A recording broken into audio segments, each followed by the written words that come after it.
Hello friends, कैसे आप सब। मेरा नाम है अहमद और स्वागत है एक बार फिर से आप सभी का मोटिवेशन की दुनिया में।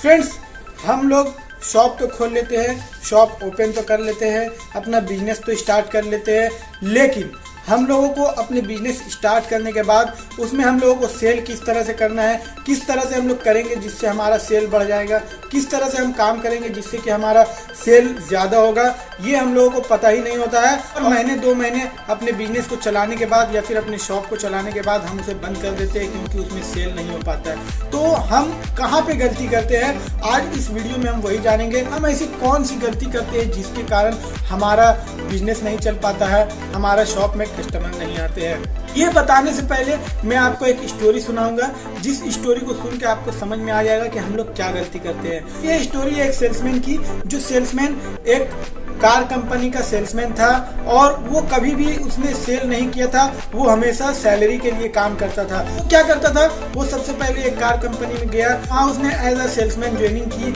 वहाँ पे उसे ट्रेनिंग दी गई, 2 से 3 महीना ट्रेनिंग चली उसकी और ट्रेनिंग पीरियड में भी उसे सैलरी मिल रही थी। तो जब ट्रेनिंग पीरियड उसका खत्म हुआ, उसके बाद उसने वहाँ पे काम नहीं किया, उसने उस कंपनी को छोड़ दिया और उसके बाद फिर वो दूसरी कंपनी में गया, वहाँ फिर से उसने ट्रेनिंग ली 2 से 3 महीने और वहाँ से सैलरी लिया। उसके बाद फिर वहाँ ट्रेनिंग खत्म हुई और फिर उसने छोड़ दिया। ऐसे ही करते करते उसने 4, 5, 6, 7, 8, 9, 10 कंपनियों में इसी तरह से किया। धीरे धीरे इसी तरह करते करते उसने अपने शहर के जितने भी कंपनी थे, जितने भी बड़े बड़े या फिर जितने भी छोटे कार कंपनियां थी, वो उन सभी में गया और उन सभी में ट्रेनिंग लेने के बाद छोड़ दिया। उन सभी में सिर्फ ट्रेनिंग पीरियड पे ही सैलरी लेता था और जब काम करने का वक्त आता था तो वो वहां से क्विट कर देता था। और उसके बाद फिर वो अपने सिटी से बाहर गया, दूसरे सिटी में भी काम करने लगा, दूसरे सिटी में भी इसी तरह से करने लगा। वो जाता था, ट्रेनिंग लेता था, सैलरी उठाता था और जब काम करने का समय आता था तो वो वहां से क्विट कर देता था, वहां से रिजाइन कर देता था और वो फिर काम नहीं करता था। इसी तरह करते करते वो अपने आसपास के भी सारे शहर, गांव सभी में उसने इसी तरह किया।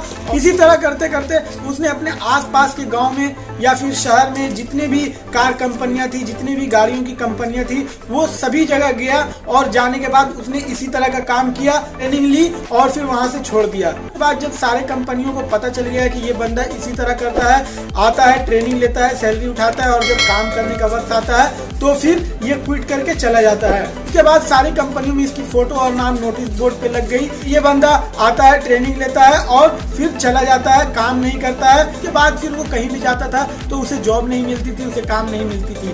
फिर वो अपने घर पे रहने लगा और उसने इतने दिन जो काम किया था उसमें से उसकी जो सेविंग थी वो अपने सेविंग से अपने घर चलाने लगा और घर चलाते चलाते फिर उसकी सेविंग खत्म हो गई। सेविंग खत्म होने के बाद फिर उसने अपने रिलेटिव से कुछ कर्ज ले लिए, रिलेटिव्स के बाद अपने दोस्तों से लिए, दोस्तों के बाद अपने और भी जानने वालों से लिए। उसके बाद लेते लेते जब सारे ऑप्शन उसके पास खत्म हो गए और घर पे सारा राशन भी खत्म हो गया तो फिर एक दिन ऐसा आया जब उसके घर पे सिर्फ एक ब्रेड था और वो शाम के वक्त सोया हुआ था। तो और जब वो उठा वो देखता है कि उसके घर पे सिर्फ उसकी वाइफ है और उसके जो 2 बच्चे थे वो दिखाई नहीं दे रहा है। तो वो अपनी वाइफ से पूछता है कि दोनों बच्चे कहाँ गए। तो उसकी वाइफ कहती है कि दोनों बच्चे पड़ोस के घर में गए हैं, उन लोगों ने उसे खाना खाने के लिए बुलाया था तो वो दोनों चले गए। उसके बाद उसकी वाइफ ने उसे कहा कि अगर तुम कल से पैसे कमाकर नहीं लाओगे तो मैं और मेरे दोनों बच्चे रास्ते पे जाके भीख मांगने के लिए चले जाएंगे। और ये बात उसके दिल पे लग गई और दूसरे दिन सुबह वो फिर एक कार कंपनी में गया तो उसकी नाम और फोटो तो पहले से ही नोटिस बोर्ड पे लगी थी कि इस बंदे को काम नहीं देना है। उसके बाद जब वो इंसान वहाँ के मालिक से मिला तो उसे कहने लगा कि मुझे जॉब चाहिए, आप मुझे जॉब पे रख लीजिए। तो उसके मालिक ने कहा यार मुझे ऐसा आदमी नहीं चाहिए जो कि सिर्फ ट्रेनिंग पीरियड में ट्रेनिंग करके और यहाँ से क्विट करके चला जाए, सिर्फ सैलरी लेने के लिए आए, काम करने के लिए नहीं आए। तो वो बहुत रोने लगा, गिड़गिड़ाने लगा। उस कार कंपनी के मालिक ने उसकी एक नहीं सुनी और उसे वहां से जाने को कहा। लेकिन उसके बाद फिर उसने उसकी दोनों पैर पकड़ ली और पैर पकड़ के फिर वो रोने लगा और कहने लगा कि आज मुझे सच में जॉब की जरूरत है, अगर मैं आज से पैसे कमाकर अपने घर नहीं ले गया तो मेरे बीवी बच्चे सड़क पे भीख मांगने लगेंगे, आप मुझे जॉब दे दीजिए। उस कार कंपनी के मालिक को उस पे तरस आ गई, उस पे रहम आ गया। उसने कहा ठीक है मैं तुम्हें काम पे रख लूंगा, लेकिन मैं तुम्हें अपने कंपनी के अंदर नहीं आने दूंगा, तुम्हें बाहर में ही मैं जगह दूंगा, वहां से ही तुम्हें कस्टमर्स को हैंडल करना है। और वहां से ही तुम्हें डील करनी है, वहां से ही तुम्हें सेल करना है और मैं तुम्हें सैलरी तभी दूंगा जब तुम सेल करोगे। तो उसने कहा ठीक है। उसके बाद उस कार कंपनी के मालिक ने उसे बाहर में जगह दे दिया, एक टेबल दे दी, एक चेयर दे दी। उसके बाद सुबह से एक भी कस्टमर उसके पास नहीं आया। कस्टमर आते और कंपनी के अंदर चले जाते और वहां के सेल्समैन उन्हें हैंडल करते और कोई बेच रहा था, कोई नहीं बेच रहा था और फिर कस्टमर वापस चले जा रहे थे। और वो सोच रहा था कि काश मेरे पास एक कस्टमर भी आ जाए ताकि मैं आज सेल करूं और अपने घर में कुछ पैसे लेके जाऊं, जिससे कि मेरी बीवी और बच्चे सड़क पे भीख ना मांगे। और फिर सुबह से लेकर शाम हो गई और जब कंपनी बंद करने का वक्त हुआ तो उस वक्त एक कस्टमर आया और वो भी अंदर चला गया। उसके बाद अंदर का जो सेल्समैन था उस गाड़ी का सारा फीचर्स बता रहा था कि इसमें ये है, वो है, ये है, उसकी सारी खासियत बता रहा था। लेकिन उस कस्टमर को समझ में नहीं आई और वो बाहर आ गया।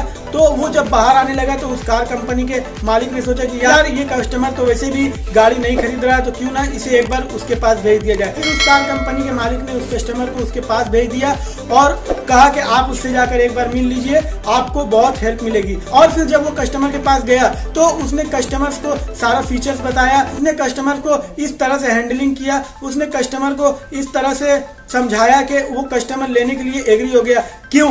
क्योंकि उसके पास बहुत सारी नॉलेज थी।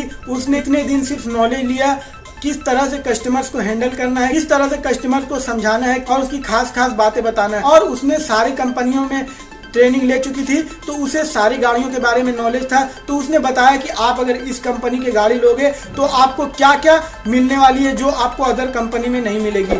और वो कस्टमर उससे कन्विंस हो गया और उसने उसी वक्त कहा कि ठीक है, मैं एक गाड़ी एडवांस बुकिंग करता हूँ। और उसने वहीं पे चेक काटी और चेक काट के उसे दे दिया। उसके बाद वो दौड़ता हुआ गया अपने मालिक के पास। उसने कहा कि इसने एडवांस बुकिंग कर दी है और ये रहा इसका चेक। उसके बाद मालिक भी बहुत खुश हुआ और सोचा कि यार ये बंदा तो बहुत ही ज्यादा टैलेंटेड है और मैं इसे खामखा गलत समझ रहा था। उसके बाद उसके मालिक ने उसे खुशी खुशी पैसे दिए और फिर उसने उस पैसे को लेकर अपने घर गया और फिर उसके बीवी बच्चे भी खुश हो गए और उन्हें रोड पे भीख मांगने के लिए जाना नहीं पड़ा। उसके बाद वो दिल लगाकर उसी काम को करने लगा क्योंकि उसके पास बहुत सारी नॉलेज थी, बहुत सारी जानकारियां थी और वो जितनी जगह ट्रेनिंग ले चुका था उतनी शायद किसी और ने कभी नहीं ली होगी। और धीरे धीरे वो उस कंपनी का नंबर 1 सेल्समैन बन गया। उसके बाद वो उस सिटी का नंबर 1 सेल्समैन बन गया। उसके बाद वो अपने अगल बगल के पूरे सिटी का भी नंबर 1 सेल्समैन बन गया और कुछ दिनों के बाद वो पूरे कंट्री का नंबर 1 सेल्समैन बन गया। तो आपको भी अगर सेल करना है तो आपको उसकी तरह स्ट्रेटेजी अपनानी होगी, आपको उसकी तरह काम करना होगा और आपको जितना ज्यादा से ज्यादा हो सकता है नॉलेज लेनी होगी, तभी आपका भी सेल बढ़ेगा, आपकी भी शॉप में कस्टमर्स आएंगे। तो अगर आप भी चाहते हैं कि आपके शॉप में कस्टमर आए, आप अपने बिजनेस को अच्छे से चला पाए, तो आपको भी इसी तरह की स्ट्रेटेजी अपनानी होगी और आपको भी इसी तरह से काम करना होगा। आपको अपने मन से काम करना होगा, ना कि आपको सिर्फ सैलरी के लिए काम करना होगा। क्योंकि वो बंदा जब तक सैलरी के लिए काम कर रहा था तब तक उसने एक भी गाड़ी सेल नहीं की थी। लेकिन जब उसे अपने आप पे विश्वास हो गया, अपने आप पे कॉन्फिडेंस हुआ, सेल्फ कॉन्फिडेंस आने लगा कि मैं भी सेल कर सकता हूँ, मेरे पास बहुत सारी नॉलेज है, अंदर भी एक्सपीरियंस है। और जिस दिन उसे रियलाइज हो गया उस दिन उसने सेल करना शुरू किया और जब उसने सेल करना शुरू किया तो धीरे धीरे वो अपने कंट्री का नंबर 1 सेल्समैन बन गया। तो आप लोग भी अगर बिजनेस स्टार्ट करना चाहते हैं तो सबसे पहले अपने अंदर सेल्फ कॉन्फिडेंस जगाइए कि मुझसे ही होगा ये काम और मैं ही इस बिजनेस को चला सकता हूँ, अदर कोई नहीं चला सकता है। तो अगर आप इस तरह से काम करेंगे तो आपका भी बिजनेस सक्सेस होगा और आपको भी अपनी शॉप बंद करने की जरूरत नहीं पड़ेगी। तो उम्मीद है ये वीडियो आपको हेल्पफुल लगी होगी, नॉलेजेबल लगी होगी। तो अगर आपको ये वीडियो अच्छी लगी हो तो जल्दी से इस चैनल को सब्सक्राइब कर लीजिए, बेल आइकन पर भी क्लिक कर लीजिए। साथ ही साथ इस वीडियो को लाइक कीजिए और ज्यादा से ज्यादा शेयर कीजिए ताकि और भी लोगों को अपने अंदर सेल्फ कॉन्फिडेंस जगाने के लिए पावर मिले। इस वीडियो में बस इतना ही, फिर मिलेंगे नेक्स्ट वीडियो में। तब तक के लिए टेक केयर, अपना ख्याल रखिए।